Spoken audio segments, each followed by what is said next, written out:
आज की वीडियो में जानेंगे कि इंसान हेवन में किस तरह जा सकता है।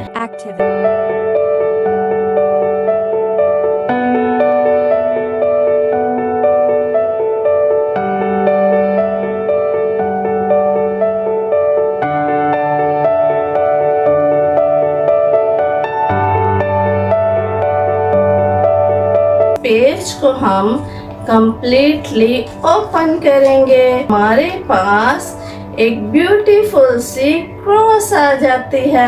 हम सब जानते हैं कि खुदा के बेटे यीशु मसीह ने सलीब पर हमारे गुनाहों की खातिर जान दी और बाप के पास जाने के लिए हमें यीशु मसीह की सलीब पर, यीशु मसीह पर ईमान लाना बहुत ज़रूरी है, क्योंकि बाप हेवन में है और अब्दी जिंदगी हेवन में है। Subscribe.